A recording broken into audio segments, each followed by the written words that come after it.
And joining us from the space station are Commander Reid Wiseman and Mission Commander Dr. Steve Swanson. Gentlemen, it is a marvelous thing to be able to connect with you in this way. Tell me, can you give me some sense of where you are right now over the Earth?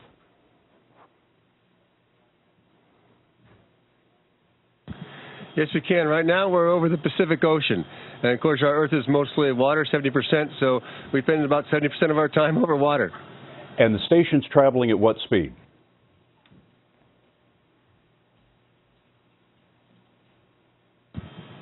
We're going about 17,500 miles an hour, and we're about 260 miles above Earth's surface. And I'm told that that's about 11 times faster than a rifle bullet. That's pretty impressive stuff, even in this day and age. You know, Commander Wiseman, let me ask you, before you were born, it was my life's ambition to be an astronaut, so tell me what I'm missing.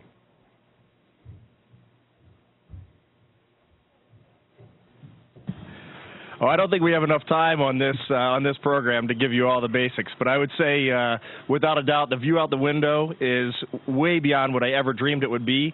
And I got to say, as a kid, you always want to float everywhere you go, and up here, it's just no problem. You just float on down to the bathroom, float on over to the window, float down to the dinner table, and really, it's better than you could ever think. That looks like a lot of fun. You know, Dr. Swanson, let me ask you, what is the mission that you're doing? It's not all fun and games. No, you're right. We like to have fun, but our main mission is science up here.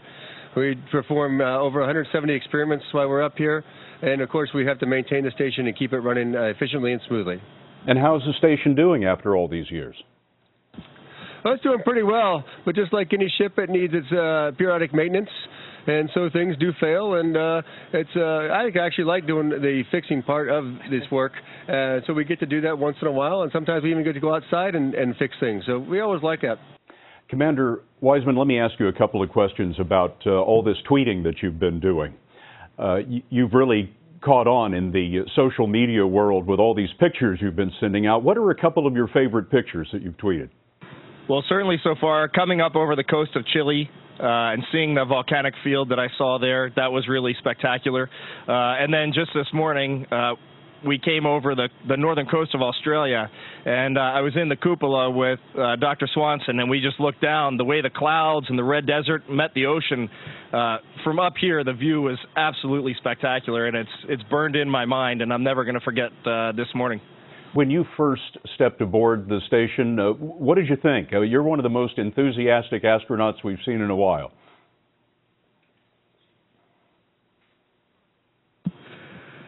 There was about 1,000 thoughts running through my head. First and foremost, it was awesome to come through the hatch and give this guy a hug because we've been friends for quite a while.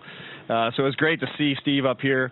But really, I think the thing, it's like driving a car at 80 miles an hour into a brick wall. You're just overwhelmed. You've trained for 2 to 5 years for this mission, and then you get on board the space station, and your world is not like you thought it would be. Zero G, nothing works the way your mind wants it to work, and it's just, you're so overwhelmed, at least for the first 2 or 3 days, that it's hard to wrap your head around what all is going on. One of my favorite pictures you sent was the picture of the red dye as it was floating in space. Tell me about that. Well, my grandfather, I don't know why, but he would always just give me these red playing dye when I was a kid, and playing dice. And I loved them as a kid, and I've always kept a handful of them in my jewelry chest at home. And right before I left, I threw a few of them in a Ziploc bag, and I brought them with me.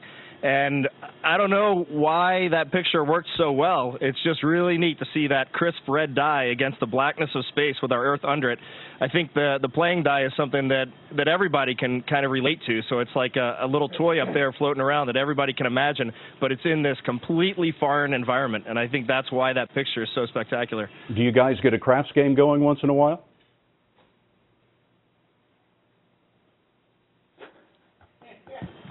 It would be hard for I think we would throw the dice and they would just keep going all the way down to the Russian segment. So we might have to work on that one this weekend.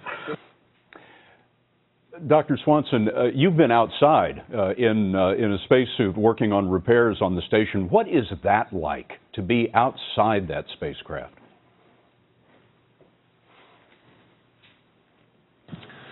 It's another great experience, and with many different emotions too when you do that. Of course, again, just like looking out the window of our cupola, probably the biggest one is the view. And again, it's just you and this helmet with a visor, and you can see everything now without any obstructions. And that just view is fantastic in itself. And then the work you have to do is quite difficult usually, and so you really have to concentrate on that, and that makes you a little bit nervous just because the pressure, I think, on you at that point. And then the fact that you're in your own little spacesuit in the vacuum of space also adds a little more pressure to the whole situation. But overall, it's a great experience.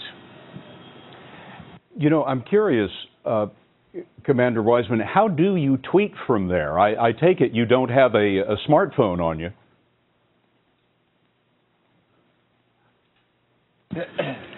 No, there is no smartphone, but if I see something that I really like, I actually send it down to some of our folks at NASA in Houston, and they go on to Twitter and post that for me. So I'm basically using email as a conduit to get these tweets out there. It's really the only way to do it. If I had to log onto the internet every time, I would spend 90% of my day trying to get onto Twitter and the other 10% work. And in reality, it's about 99% work and 1% taking good pictures out the window. And finally, Dr. Swanson, tell me a little bit about the mission going forward. How long are you going to be there, and what will you be doing?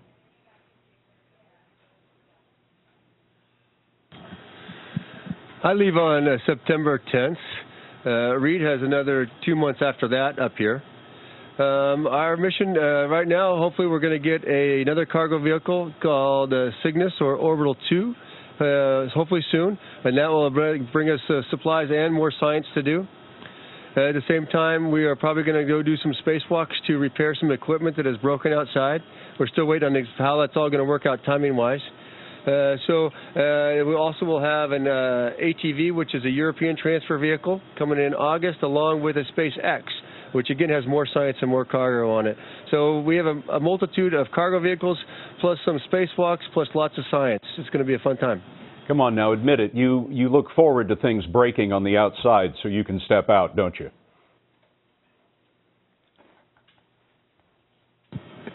How many spacewalks have you done, Steve? 5. All right, so he has 5 spacewalks and I have 0. And as a NASCAR fan, I have to say I'm kind of looking forward to something breaking on the outside. And tell me about the treadmill for a minute. That's a great picture.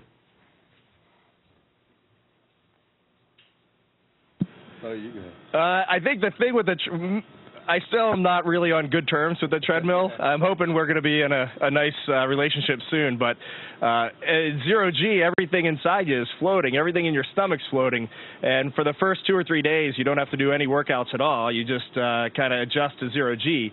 But then on that 3rd, 4th day, you got to start getting on the treadmill, have to start doing some exercise. And that first time on the treadmill, it was like I had a bowling ball in my stomach, and it was bouncing on places that you've never felt food bounce before in your stomach. And I ran for about 1 minute, and I went and grabbed Steve. I'm like, Steve, what is this I'm feeling? Is this normal? Because I felt like I was falling apart inside. And he said, yeah, just keep running. It'll be fine. Don't worry. And sure enough, after the first 2 or 3 times, it's become easier and easier, but I'm still not a big fan. Well, Naval Commander Reid Wiseman to port and Dr. Stephen Swanson, the mission commander to starboard. Gentlemen, thank you very much. Great to be with you. Thank you so much for taking the time with us. It's been our pleasure. Thank you, Scott.